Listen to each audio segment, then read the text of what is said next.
Shirley checked her watch. She was on time to meet John, even early. She passed under a streetlight and looked down at herself, checking her clothes. Oh no. The knees of her jeans were wet with mud, and there was a dark stain where she had wiped her fingers clean of the dead man's blood. I can't show covered in blood. He's seen me like this too many times already. She sighed and turned around. Thankfully, Jessica was gone when she got back to the room. Charlie didn't want to talk about what had just happened. Clay had explicitly told her to keep it a secret, but she was fairly sure she shouldn't broadcast her private visit to a crime scene. Charlie cast a glance at the fences under their pillowcase cover, but it didn't go with them. She wanted to show her project to John, but, like Jessica, he might not understand.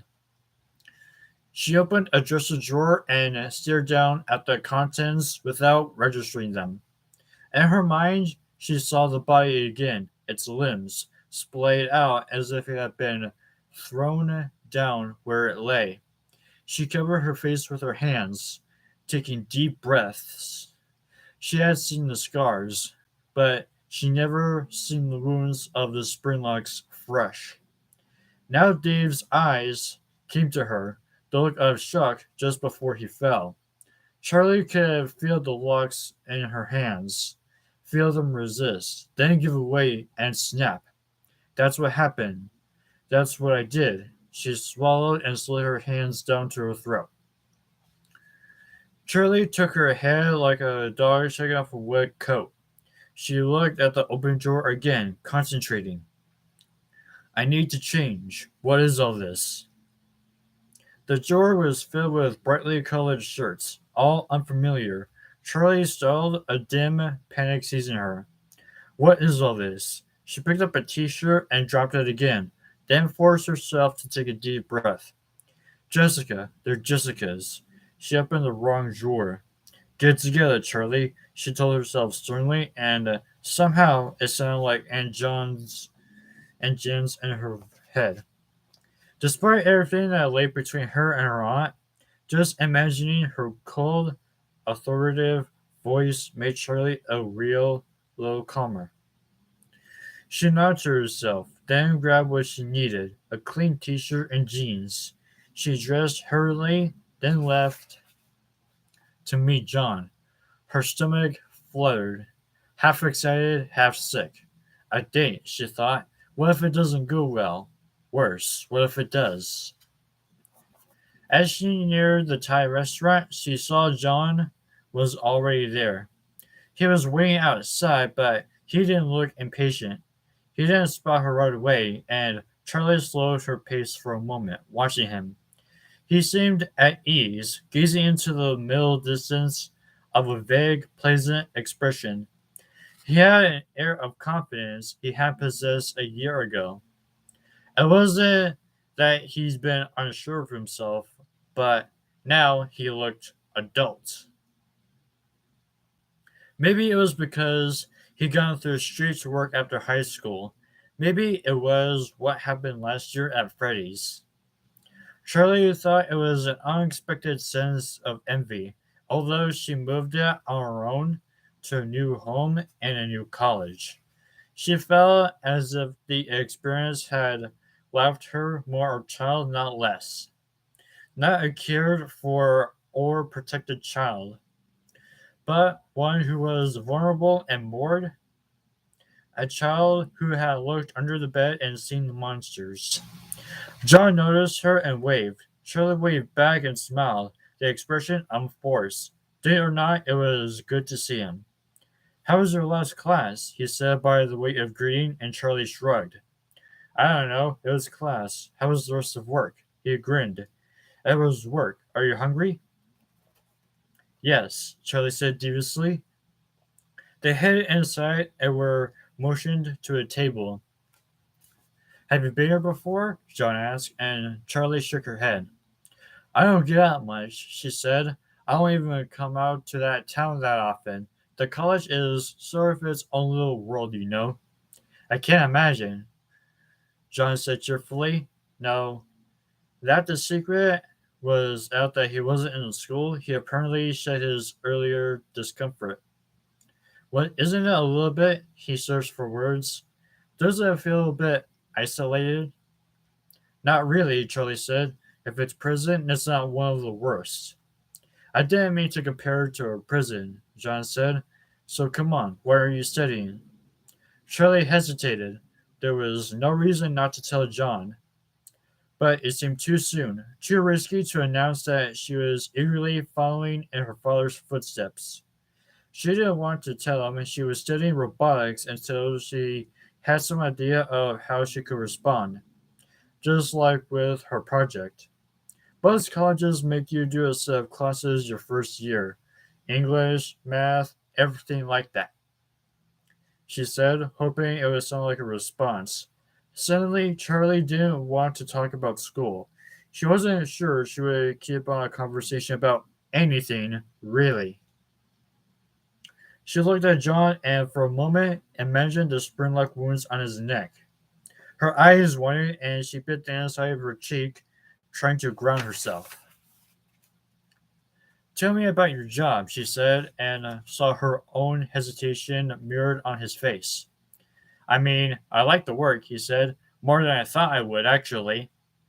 There's something about doing physical labor that kind of frees my mind. It's like meditation. It's hard, though, really hard. Construction workers always make it look so easy, but it turns out it takes a while to build up that kind of muscle. He stretched his arms comically over his head, and Charlie laughed, but couldn't help notice that he was clearly well on his own with that kind of muscle. John leaned in to his left and gave his armpit a quick sniff. They made a look of mock embarrassment. Charlie looked down at a minute and giggled. Do you really know what you want? She said. Then the waitress appeared out of nowhere, as if she'd been listening nearby. John ordered and Charlie froze. She said just to say something, but she didn't know what to get. Suddenly, she noticed all the prices. Everything on the menu was impossibly expensive. She didn't even thought about money when she accepted John's invitation, but now her mind jumped to her wallet and her nearly empty bank account. Misreading her expression, John leaped in.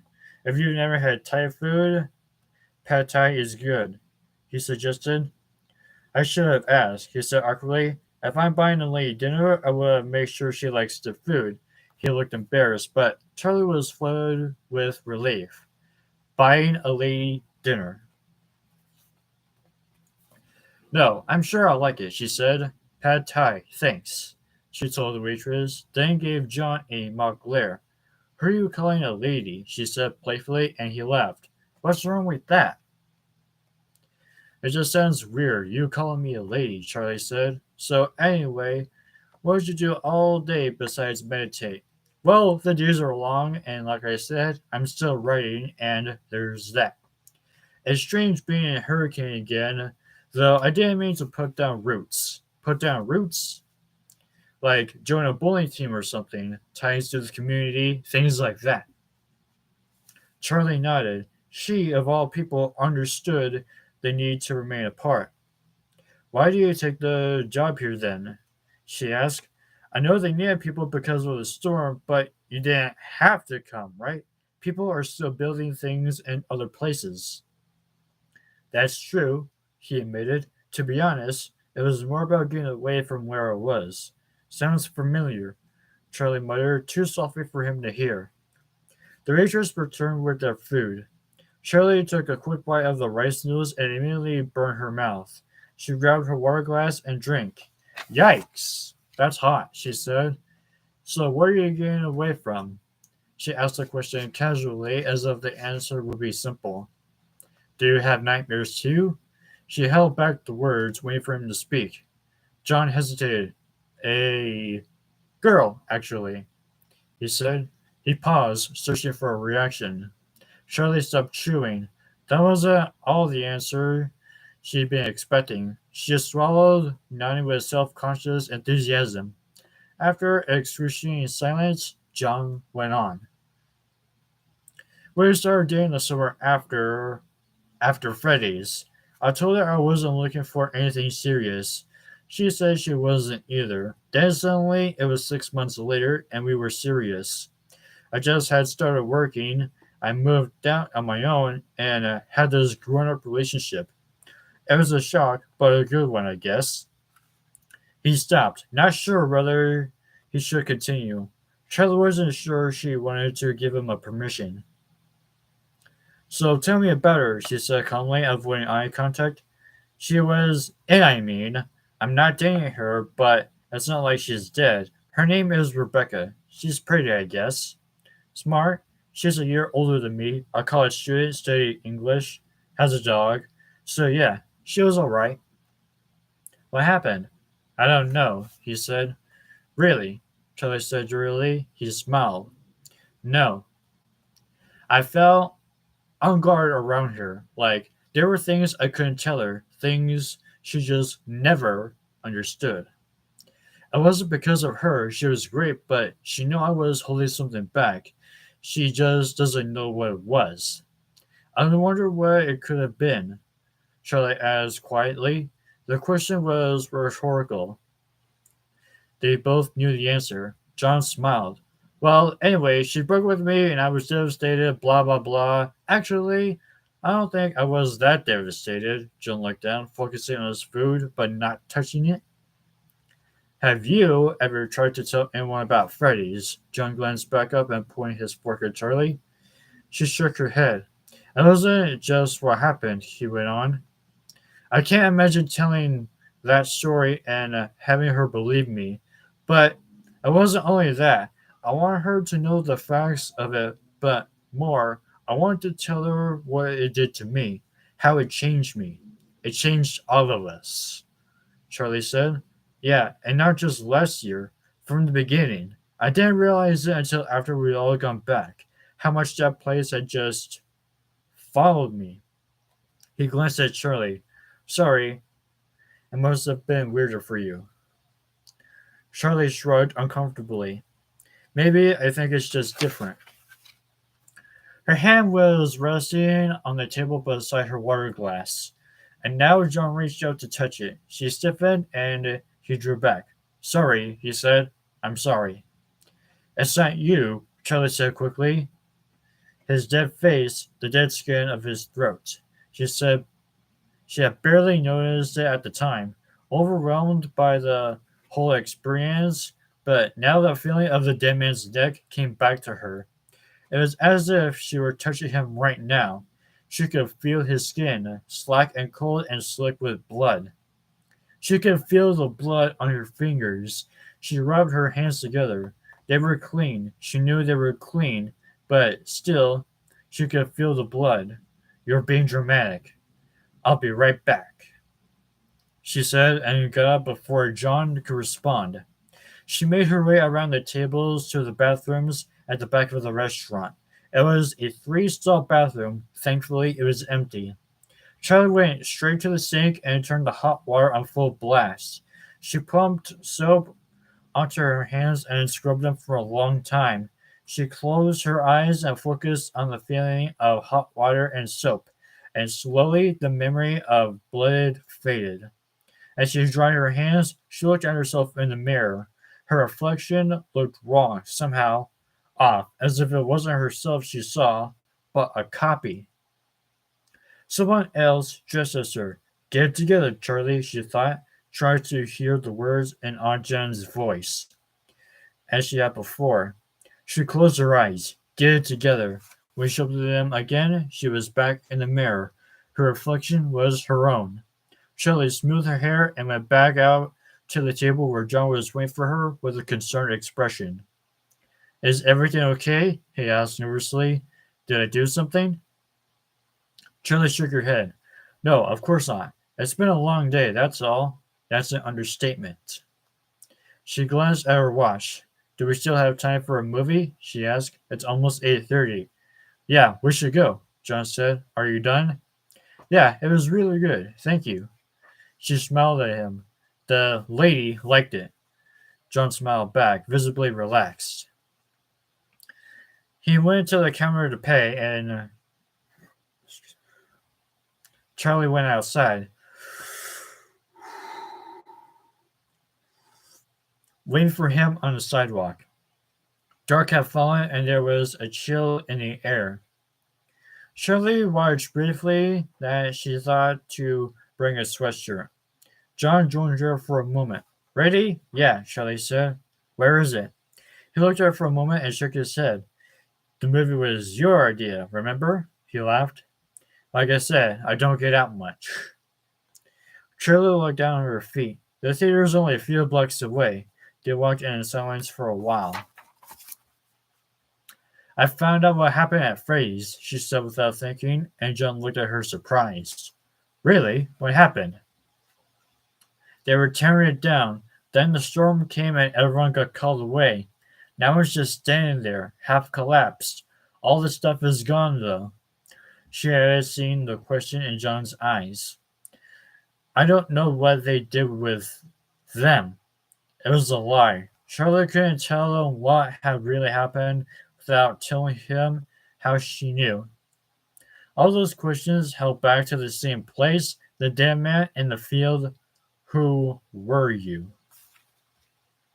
What about your father's house? John asked. Do you ask Aunt Jenna about it? What's she going to do with it? I don't know, Charlie said. I haven't talked to her since August. She fell silent, not looking at John as they walked. They reached their destination, a shabby one-screen movie theater named the Grand Palace. Its name was either ironic or wishful thinking. Embellished in the marquee was their current showing, Zombies vs. Zombies. I think it's about zombies, John joked as they went inside. The movie had already started. Someone on screen was screaming as what were apparently zombies came at her from all sides. She was surrounded. The creatures crouched like wild dogs, ready to spring and devour her. To move to attack, a man grabbed her arm, pulling her to safety. Charlie! John touched her arm, whispering. Over there. He gestured her to the back row. The place was half full, but the back row was empty, and they made their way furtively to the middle. They sat, and Charlie turned her attention to the screen. Thank goodness, she thought. Maybe we can finally relax. She sat back in her seat, letting the images on the screen blur past her. Shrieks, gunfire, and thrumming music filled the silence between them. From the corner of her eye, she saw Jean glance at her nervously. Charlie focused her attention on the movie, the main characters, a man and woman with the generic, angular, good looks of the big screen, were shooting automatic weapons into a crowd of zombies. As the first rings were killed, not killed, stopped. Though severed in half by the guns, they still twitched on the ground. The ones behind climbed over their fallen cohorts. The camera switched back to the man and woman who jumped the fence and took off running. Behind them, the zombies kept coming, struggling forward. Oblivious to the undead bodies they waded through. The music was urgent. The bass line bounded like an artificial heartbeat, and Charlie relaxed against the seat, letting herself be absorbed into it all. What was he doing there? The image of the dead man returned to her. Something about the wounds bothered her, but she hadn't been able to put her finger on it. I recognized those wounds. They all matched what I remembered, but something was different. What was it? She sensed movement next to her and saw John trying to stretch an arm around her. Really? She thought. Do you have enough room? She asked him and scurried away without waiting for a response. He looked embarrassed, but she glanced away, planting her elbow on the other armrest and staring fixedly at the screen. Enough room, that's it. She closed her eyes, concentrating on the image in her head. The wounds were slightly larger and more spaced out. The suit he was wearing was bigger than the suits from Freddy's. The man was probably 5'10" or 5'11", which means the suits must have been at least 7 feet tall. On screen, there was quiet again, but it was short lived. Charlie watched, mesmerized, as the dirt spilled away of its own voluntation. Moving like magic was the zombie rose. It won't be like that. Charlie thought definitely. It's not that easy to get out of a grave. By now, the zombie on screen was halfway out, crawling to the surface and looking around with its glassy, mindless eyes. You can't get out that fast. Charlie blinked and shook her head, trying to stay focused. Zombies, lifeless things. The closest was full of costumes. Lifeless, yet ever watching, with plastic eyes and dead hanging limbs. Somehow their corpse-like stares had never bothered her or Sammy. They liked to touch their fur, sometimes put it in their mouths and giggle at the funny way it felt. Some was over matted, some new and soft. The closet was their place, just for the two of them. Sometimes they babbled together in words that had meaning only to them. Sometimes they played side by side, lost in separate words of make believe. But they were always together. Sammy was playing with a truck when the shadow came. He ran back and forth on the floor, not noticing that the ribbon of light had been cut off. Charlie turned and saw the shadow. So still, he could be an illusion, just another costume out of place. Then the sudden movement, the chaos of fabric and eyes. The truck clanked as if it fell to the floor, and then loneliness. A dark so complete that she began to believe she'd never seen all at all. The memories of sight had only been a dream, a trick of the utter blackness. She tried to call his name. She could feel him nearby, but all around there were solid walls. Can you hear me? Sammy, let me out. Sammy. But he was gone, and he was never there again. Charlie, are you okay? What? Charlie looked at John. She realized she'd been put her feet up on the chair and was hugging her knees to her chest. She stepped back, setting her shoes back on the floor. John gave her a concerned look. I'm fine, she whispered, and gestured to the screen. John put a hand on her forearm. Are you sure you're okay? He asked. Charlie stared straight ahead. Now there are people running. The zombie is looking for them. This doesn't make sense, Charlie muttered, mostly to herself.